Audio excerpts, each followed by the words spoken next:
এই কালেমাটা আমরাও আমার আগের লেকচারেও শুনেছেন আপনারা। মিশরের সাইয়্যিদ কুতুব রাহমাতুল্লাহি আলাইহি তাফসীর ফি জিলালিল কোরআনের যিনি লেখক,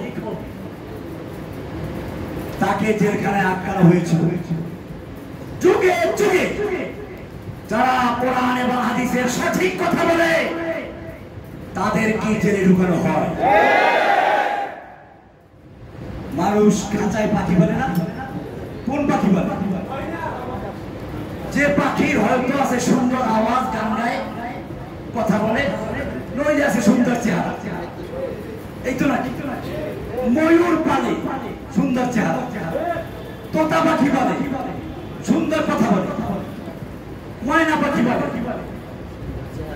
এরকম টিয়া পাখি বলে সুন্দর চেহারা। কাউয়া কেউ বলে? কাউয়া বলে কেউ? আজকে যারা বলে জসিমউদ্দিন রহমানী বুজুর্গের সঙ্গে বেয়াদবি করে চলে গেছে, আমি তাদেরকে বলতে চাই তোদের মতো কাউয়া চেয়ে যাওয়ার মতো যোগ্যতা রাখে না।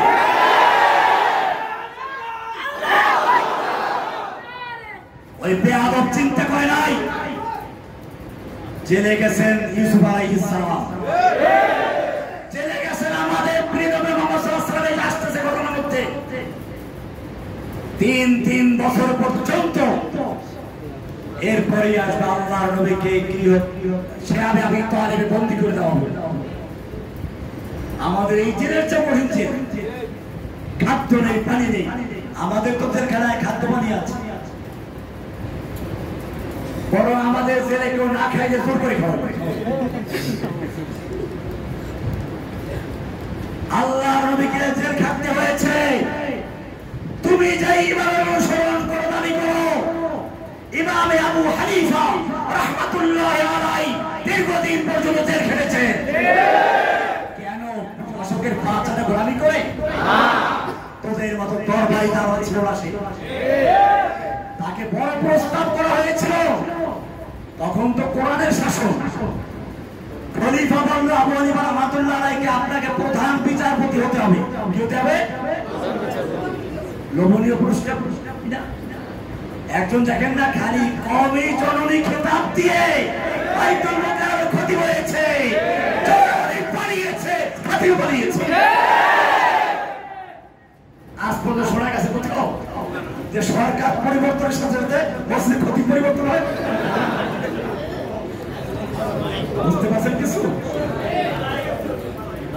জননী পালিয়েছে, জননীর নিয়োগকৃত খতিব পালিয়েছে।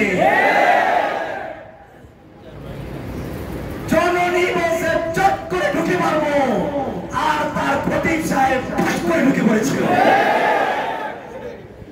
বাবতে ঢাকার মানুষ টের পায় নাই, কোপালীদেরকে কপালের পর্যন্ত পর্যন্ত দালালির জায়গা খুঁজে পাওয়া নাই। এরপরে যদি এই সব দালাল ঢাকায় প্রবেশ করে, আমি ঢাকার তো হিন্দু থেকে বলবো ওদের গাছগুলো পরিপুর পাঠিয়ে দাও।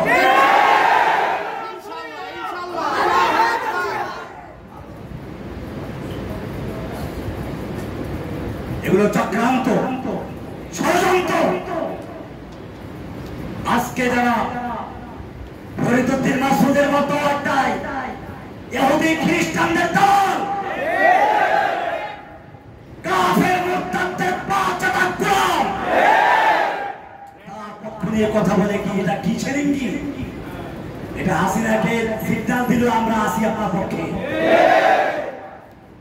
আর ওই খুঁটার চড়ে প্রতিবেশে হাজির হয়েছে, আমিও আছি আপনাই।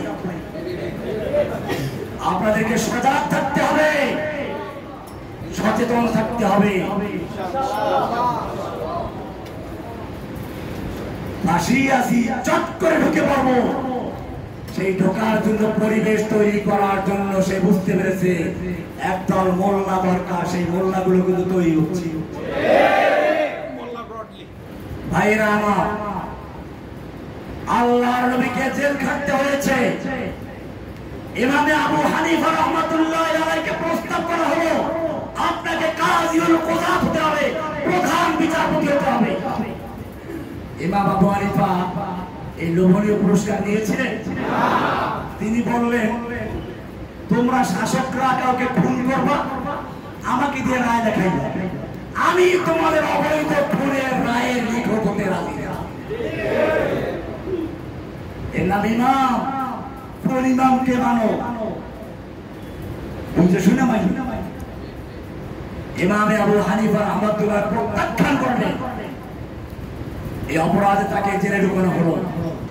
অন্য কোন অপরাধ ছিল না। এক রাতে তিনি জেলখানায় মরে গেছে, আর এক রাতে বের হয়েছিলেন, কিন্তু গৃহবন্দী অবস্থায় মারা গেছে।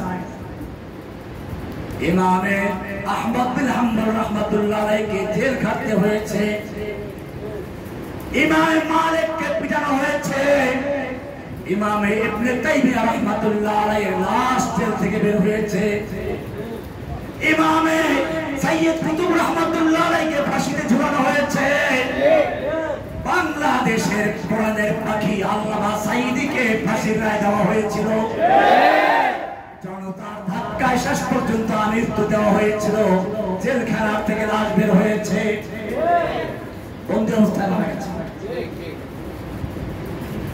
এদেশের বড় বড় আলেমদেরকে জেল খাটতে হয়েছে। হেফাজতের নেতা মাওলানা মামুনুল হক সাহেবকে জেল খাটতে হয়েছে। মনির হোসেন কাসেমীকে জেল খাটতে হয়েছে। জুনায়েদ আল হাবিবকে জেল খাটতে হয়েছে। সাখাওয়াত হোসেন